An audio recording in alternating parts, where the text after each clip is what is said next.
All right, we are recording. Matt, I'm going to transfer the hosts to you.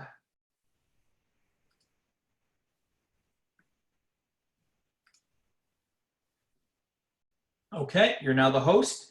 And with your permission, I'm going to introduce you and then I'm going to let you take it away, okay? Of course, thank you. All right, so guys, I am thrilled today to tell you that, well, first of all, our group is growing. I'm going to make the normal disclaimers that I usually make, which is though our group is private, our videos are public. Every single thing that is said today will be recorded and will be on publicly facing websites, so please be aware of that fact. Thrilled today to have a long-standing forum member, Matt Wilson, join us. One of the real thrills that I have in starting this group is that we have some very competent professionals on board, and Matt definitely falls within that category. Matt is currently head of the OBA, the Ontario Bar Association's real estate forum. And if you guys know what happens when you assemble a bunch of lawyers together and get them to argue over things that are contentious, well, he's the one who brings them to a head. So you can imagine the level of competence and the level of expertise that does take. What's more, he knows condos and other areas. We were talking about yesterday, the Planning Act, backwards and forwards. And these are really the items that a good lawyer knows. Matt has generously, I could go into his background beyond this, it's quite impressive, but suffice it to say, you'll see that yourself over this next hour. Matt has generously agreed to talk to us today about condos, and I'll let him take it from here. Matt, we're looking forward to what you have to say. I'm going to put myself on mute, and if you make sure that you monitor your chat, some people do write questions as you go. Absolutely. Thanks, Mark. Thank you, everybody, for joining. I'm just going to quickly see if I can get this to work here. It's not really much to look at, but let me see if I can get this to play. The issue with some of this is that it, of course, gets hidden by the Zoom box. There we go. Just some contact information up there, something prettier to look at than my face necessarily. I am a real estate lawyer. I primarily deal with, well, basically everything real estate, only real estate. Do a lot of land development work, condominium development work, act for condominium management companies, act for builders, act for home buyers, home sellers, act for businesses. I have been certified by the Law Society as a specialist in real estate law, and I have offices in both Toronto and London, Ontario. But of course, the nice thing with COVID now and some of the developments that have happened, one of the few benefits that have come out of this horrible situation is the ability to meet people remotely. And I also want to thank Mark for some of his leadership on the developments on that front as well. So I've been asked to talk a little bit about condominiums. I'm going to touch on the development side very briefly because most of that doesn't really impact, at least the legal aspects of it don't really impact most people. It does on a couple of the points which I'll talk about, but I'm going to talk more about some of the condo enforcement issues, condo bylaws, and some of the unique things that you might want to look out for when assisting your client. Condo development is a long process, especially if you look around the length of time some of the projects in Toronto and area take to develop. They are a expensive process. It is a process that shouldn't be undertaken lightly, and it's not something that I would suggest anyone dabble in. It involves multiple applications with municipal government. Depending on where you are, you also involve the conservation authorities. We're talking about ensuring that title is converted to absolute title. We're talking about applications for site plan approval, zoning, official plan changes, and the condominium approvals themselves. These approvals all take time. Of course, also construction needs to be financed, land acquisition is typically financed. So there's a lot of moving parts, which also explains why it takes a long time to get a development project from first proposal to actually complete it.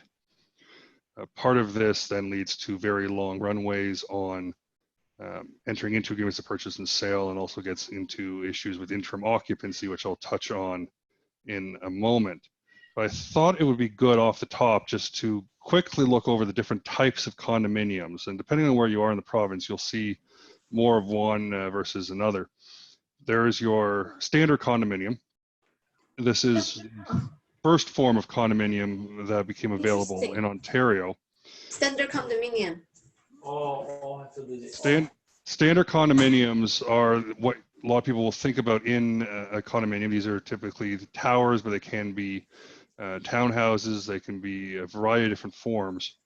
And this is where typically your unit is, the drywall or backside of the drywall in, and you are surrounded by common elements.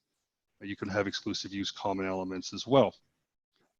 A vacant land condominium, which we see a lot of in southwestern Ontario, where there is more room to have greenfield development, resemble more subdivisions than they do condominiums.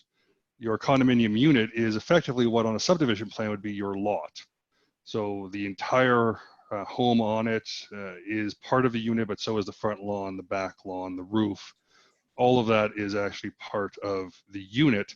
Common elements then tend to be your roadways, your sidewalks, your underground services, your street lighting. That's your vacant land condominium. And like I said, we do a lot of development in southwestern Ontario with vacant land condominiums. People don't necessarily fully understand them from a home buyer perspective because they can look just like a regular subdivision lot. And the question is, well, why is this a condominium and what am I getting? So it's important, of course, to educate clients on, no, this is actually a condominium and there are rules that you have to follow and there are restrictions on what you can get done and you have to have improvements actually approved.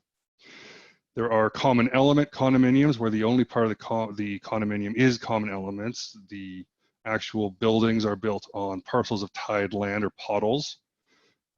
You see these again in Southwest Ontario a lot. They are more rare than the vacant land condominium, but they are starting to take off more in the Hamilton, Kitchener-Waterloo areas. I'm seeing more and more of them.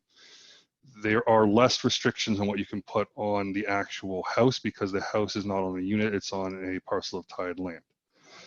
You can phase condominiums, currently only standard condominiums, and you can also have a condominium developed on underlying leased land instead of owned land. Typically it's on owned land, but leased land is possible as a development just outside the University of Guelph, where the university still owns the land, but they've developed a condominium on it and they've leased it to the condominium for a significant number of years.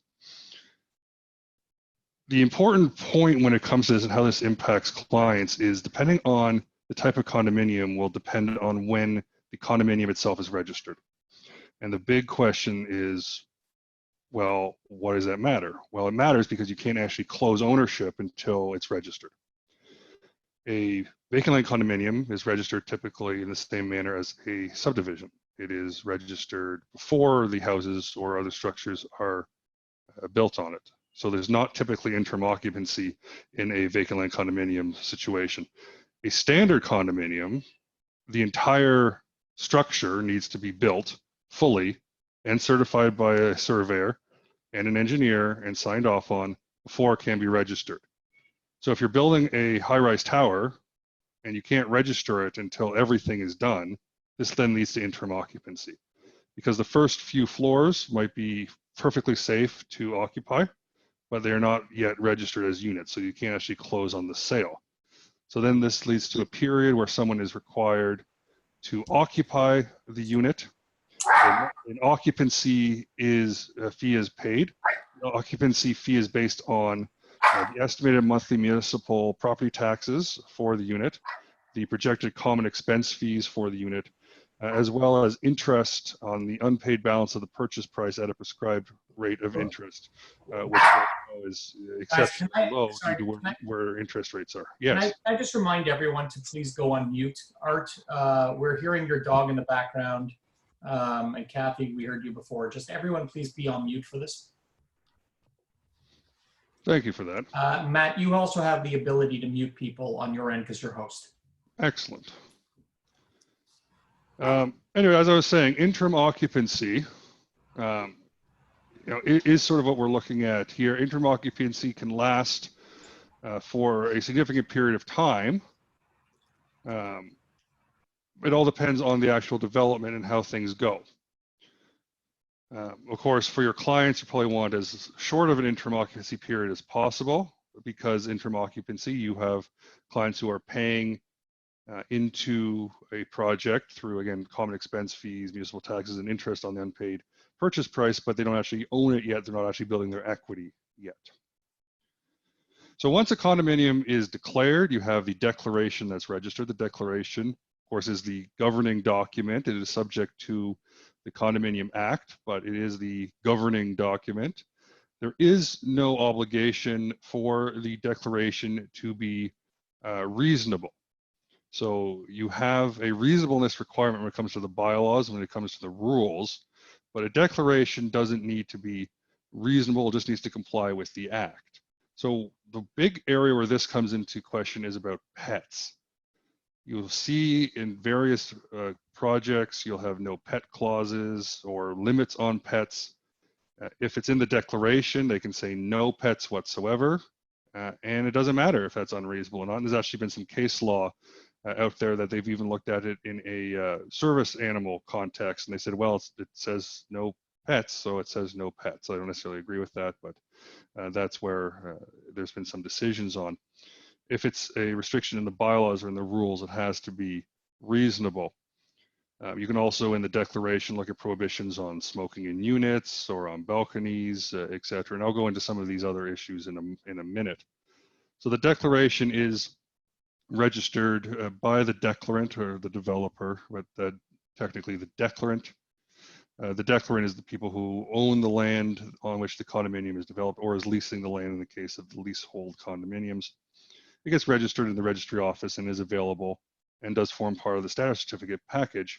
And it really is the governing document that needs to be looked at. It can only be amended if there is consent in writing from 80% of the unit owners, although some amendments actually need 90% of the unit owners to agree in writing. This is a very high threshold, and as you can imagine, it is difficult to attain. It determines how you can use units. It sets out numerous restrictions and different requirements. Bylaws typically deal with governance issues, how the corporation is run, especially typically bylaw number 1, which may be amended through subsequent bylaws. It may set, there might be borrowing bylaws, there might be a standard unit bylaw, which sets out what defines a standard unit. And a brief note on the standard unit bylaw. A standard unit bylaw doesn't actually define what the boundaries of the unit are. You have to look to the declaration for what the boundaries of a unit are. A standard unit bylaw determines what a insurance coverage would be, because under the Condominium Act, the condominium corporation has an obligation to repair after damage, unless modified in the declaration. And therefore, for insurance purposes, they have to set what the standard is in which they will actually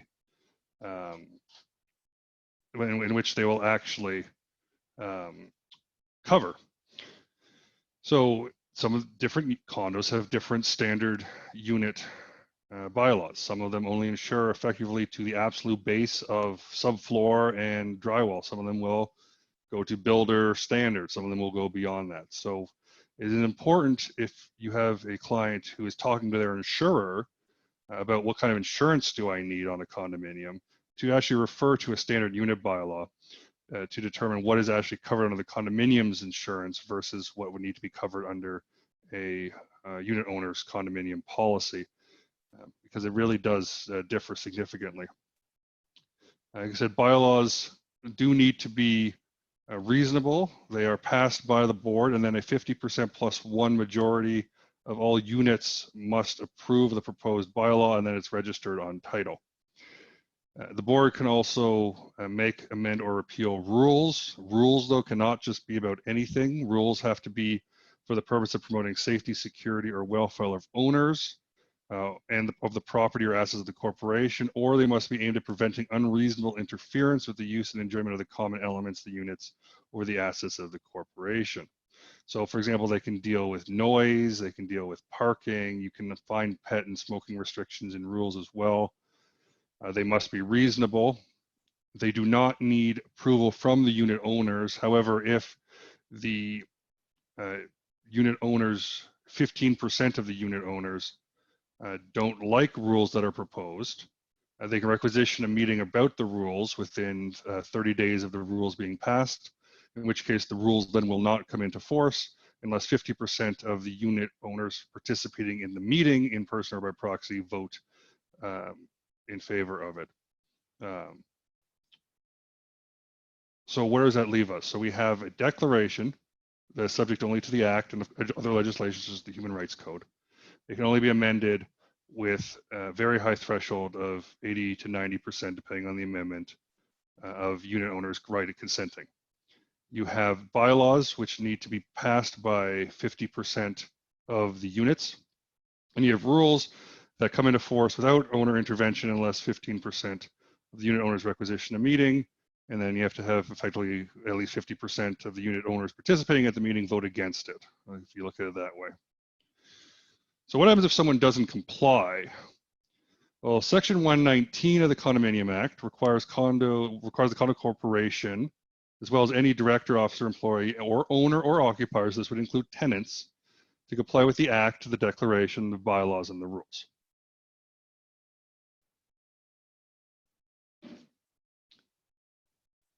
So if you are having an owner who is buying for investment purposes, they need to make sure they give a copy of all those documents to any tenant, because the tenant also needs to comply, and if they don't, the owner can be pursued.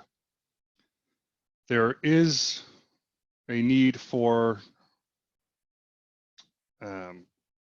condominium corporation to actually take reasonable steps in enforcement. Excuse me. So it usually starts with a warning letter from the condominium corporation, and they might eventually get their lawyer involved. And then that comes up to the question about, well, what can they actually charge back? And there's been a lot of discussion recently about this. There's a case involving York Condominium Corporation number 473. This is the Amlani decision.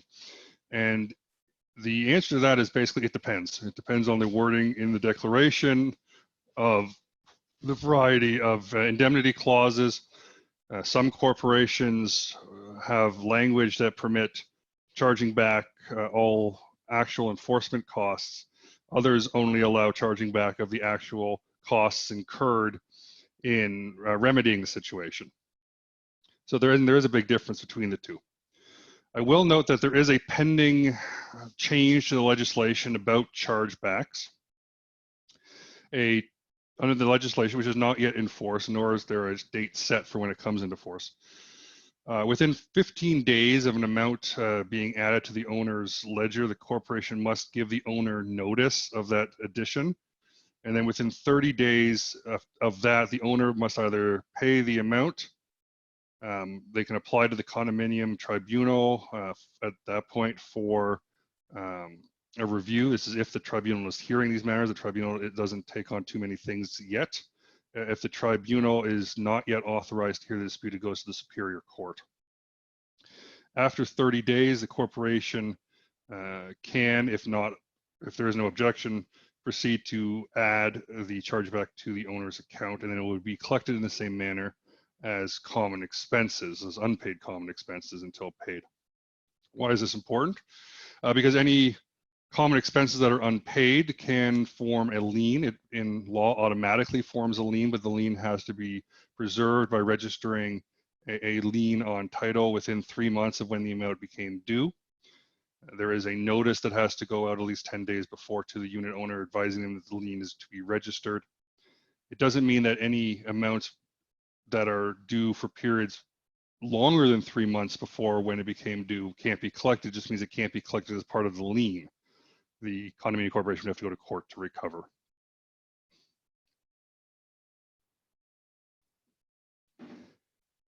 It's also important to note that when we're talking about chargebacks, we're talking about indemnity provisions, which means that the chargeback is the actual amount that is incurred by the condominium corporation. This does not permit things such as fines, things such as markups or other administrative costs. This is a cost recovery, not a profit-making enterprise. I also know that if there's a disagreement between the condominium and a unit owner, with regards to the declaration, bylaws, or rules. There is a mandatory mediation and arbitration process that has to go through that also will eventually be transferred to the condominium tribunal. If it is non-compliance or disagreement over the act, then the matter can go directly to court. If there is non-compliance by anybody, then an aggrieved party can apply to court under Section 134 of the Condominium Act for a compliance order. These are very powerful orders, and the court has a significant amount of discretion. They do, of course, try to protect property rights, but if it is egregious, the court does have the ability to secure vacant possession of a unit. They also have the ability to require a unit be sold on the open market. I also remind people that if a lien is registered, a condominium corporation also has the right to sell a unit in the same way that a mortgagee, that's where a mortgage lender can sell a unit under the Mortgages Act. It's a very powerful right that condominium corporations have. They don't typically go down that path, but they do have the right. Pivoting slightly into a couple other matters, we talked earlier about what is the condominium boundaries. How do you define what the condominium itself, the unit, is? And there's questions that come up to me all the time about, well, what am I actually owning? What is the condominium? And the answer is look at the declaration, and look at the schedules to the declaration in particular, but there might be some language in the declaration itself. You can also look at the description, and I'm not talking about the legal description in Schedule A. What I'm talking about is the condominium plans that are actually registered also on title. These are the ones prepared by the surveyor.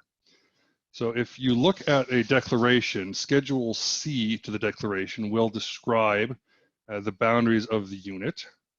It'll talk about things like, potentially backside of, the drywall or the ceiling or the top of a, basement concrete slab. Schedule F will also outline exclusive use common elements. So if there are exclusive use common elements, for example, a balcony, a terrace, a parking space potentially, these would be outlined in Schedule F. So it's important to review these with a client. When I'm meeting with a client to sign up closing documents, I typically have a copy of the condominium plan, the description, with me, because I want to be able to go through with them and say, okay, here's where the legal description says your units are. Is this what you think you're actually buying? And I've had situations where, especially on new build condominiums, they thought that the parking was in a different spot. If they're buying a parking unit, they might have thought that their storage lockers were in a different spot. I've seen some condominiums where they're unitizing bicycle parking. There's some condominium buildings in Toronto where they're basically making absolutely everything a unit. Or in one case that they actually thought they were buying on one side of the building and the unit was described as being on the other side of the building. So that, of course, had to be corrected. Remember that exclusive use common elements are still common elements, but they do have special rules associated with them. They could change repair and maintenance obligations. Of course, they are only for the use of the people who are assigned, but they do technically still form part of the common elements. Speaking of parking, it is important to review parking, especially in places where parking is of significantly higher demand. Is parking a separate unit? If it's a separate unit, what are the restrictions on selling parking? Typically, some buildings will require at least one spot with every residential unit. Some don't have that requirement. Some say if you want to sell your lot or your parking spot, you can only sell it to the owner of another unit. There are a lot of restrictions typically on parking.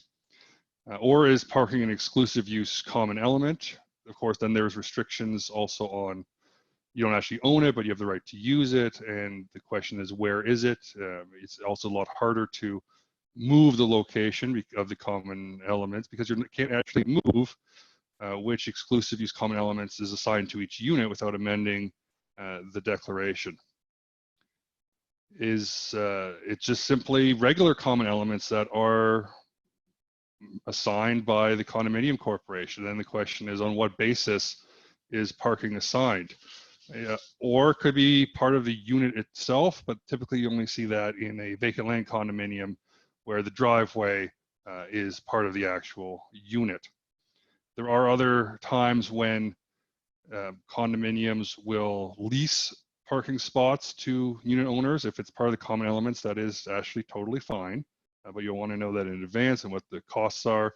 There are some condominiums that do parking on a first come, first served basis, which as you can imagine can lead to significant problems. And I have seen some where they actually are exclusive use, but the declaration then actually goes on and says, notwithstanding the fact that they're exclusive use, anyone can park in anything through an automated parking system. That's a new building in Toronto that's doing it that way. Of course, parking has rules. What kind of vehicles can you park there? Can you park derelict vehicles? Do they have to be insured? What else can you do in parking spots? This is all typically quite regulated. Parking, of course, like I said, is a big deal for a lot of people and needs to be reviewed. Other things that are a big deal for people: smoking, cannabis, both. This is, of course, a hot topic right now.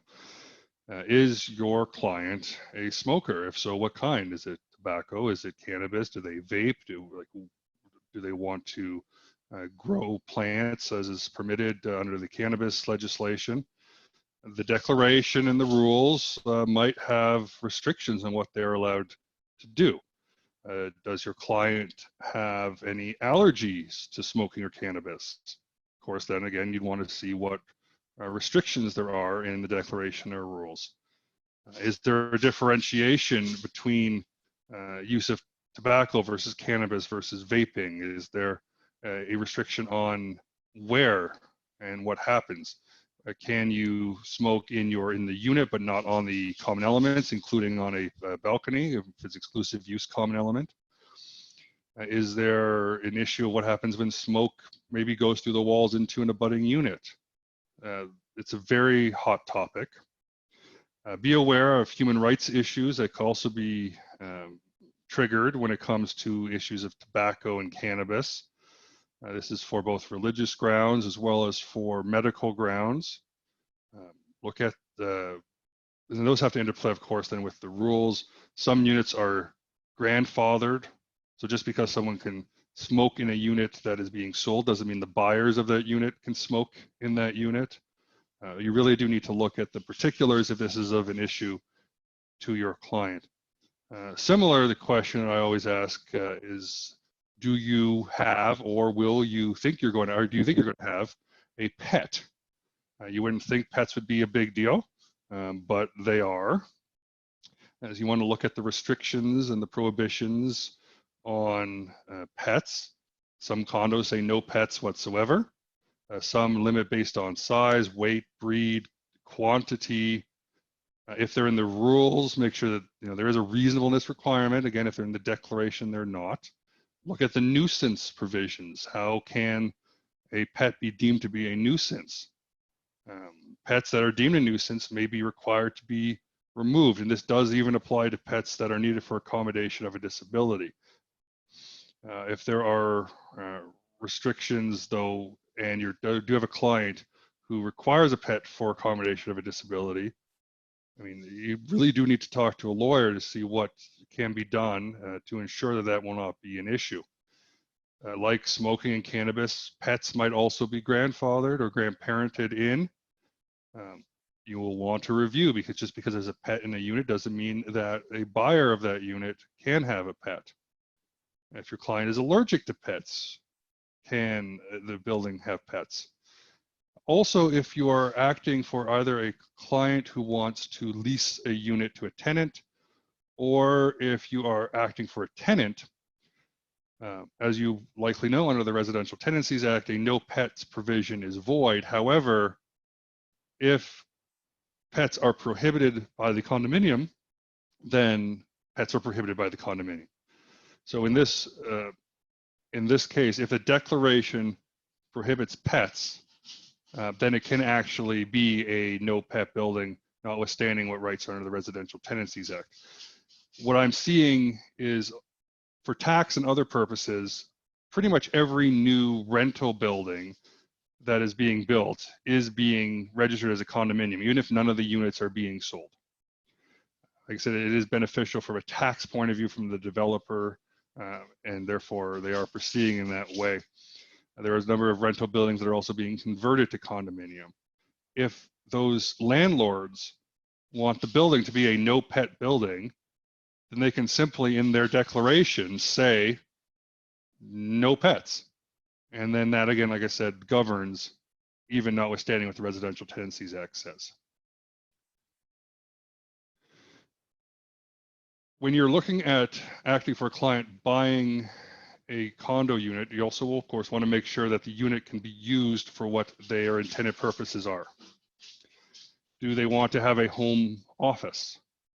A number of times, in a number of cases, that's not permitted. It's simply a residential dwelling unit only. So if they want to have a home office where they have any sort of interaction with the client, I'm not talking about necessarily home offices where you have someone working remotely but not seeing anybody. But what I'm talking about is actually having members of the public, clients, other employees attending at the property. You will want to make sure that that's actually permitted. Both, of course, municipalities and condominium corporations can regulate the use of condominium units. Municipalities, this is through zoning.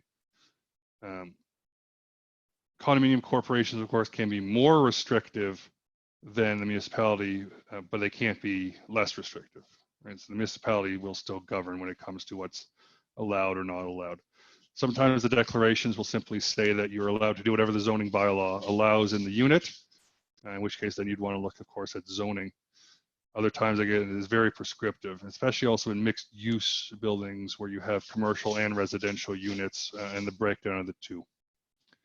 Where this really is important is when you have a client who might be considering Airbnb or other short-term rentals. Airbnb has been held by the courts on a number of different occasions of being a commercial use.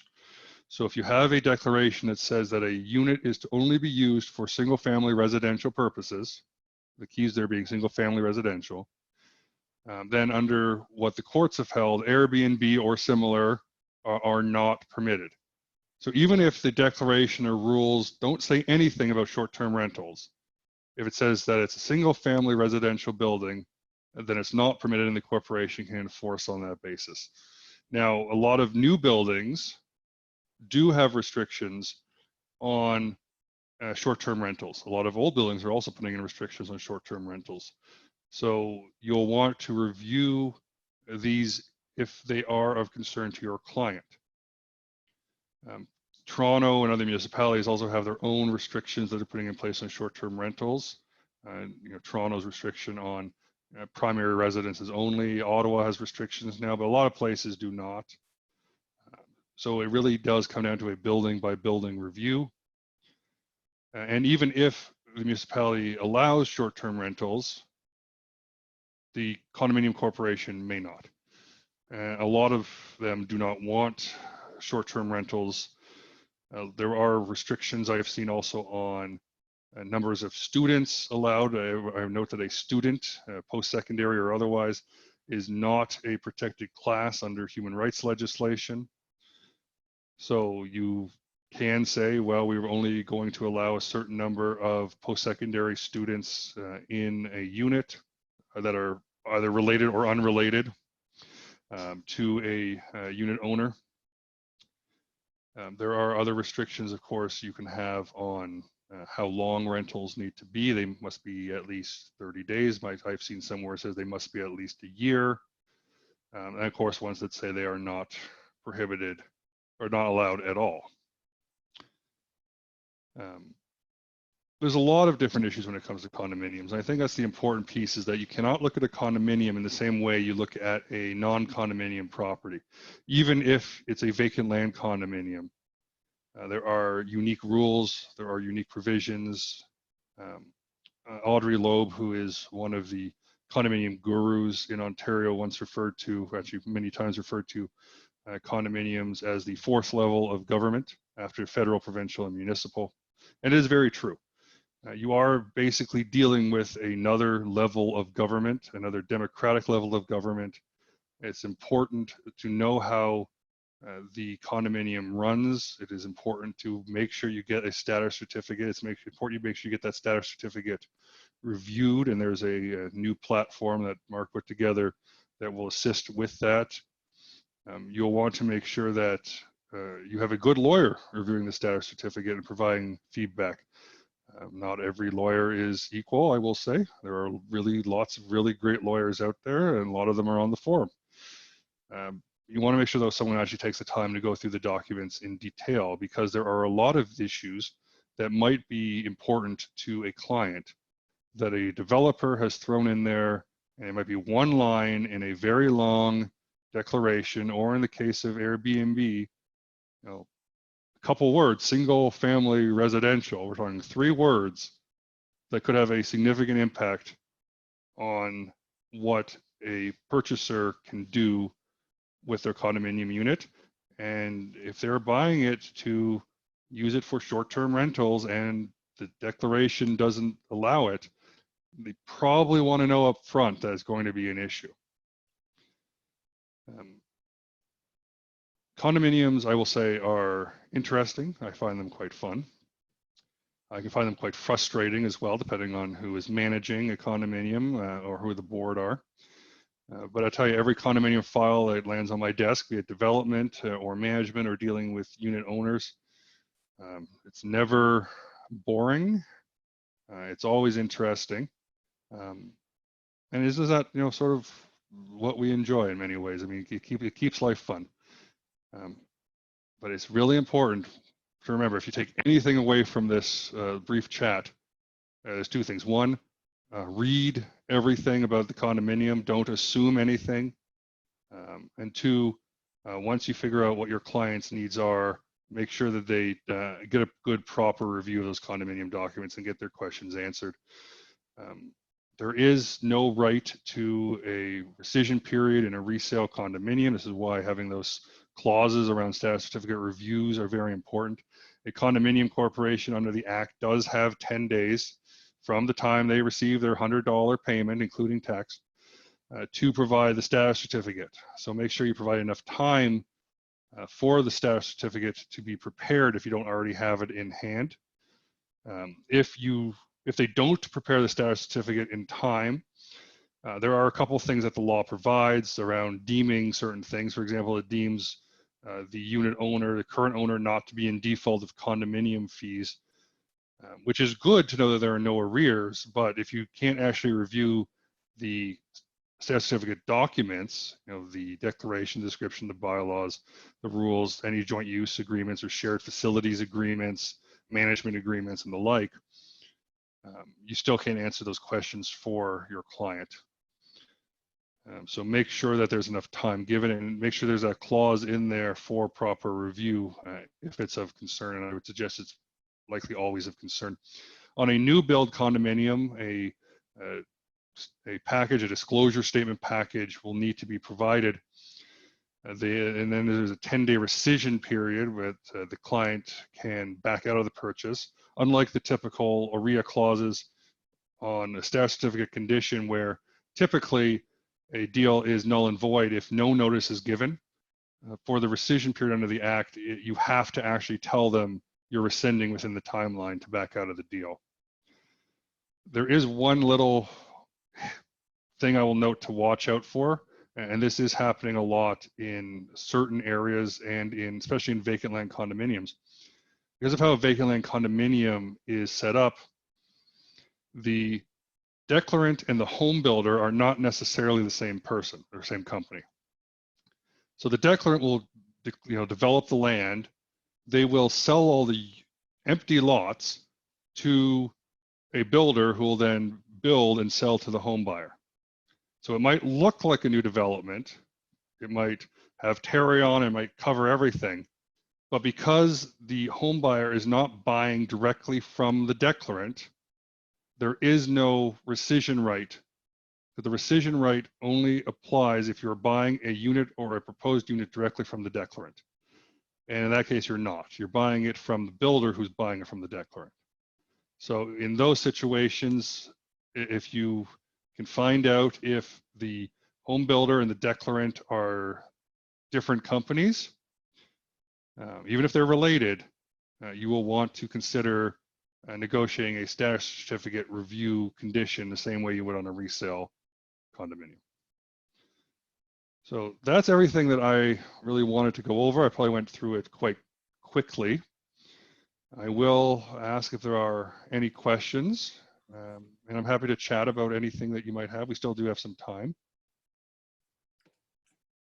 Spectacular. Guys, I'm sure quite a few of you, I see who's here, and I know a lot of you are in condos. So would anyone like to start with questions? You can either type them or just unmute yourself and feel free to talk. I note that, of course, this is just general information. I can't give any specific legal advice, nor is any of this actual legal advice, the typical lawyer caveat. I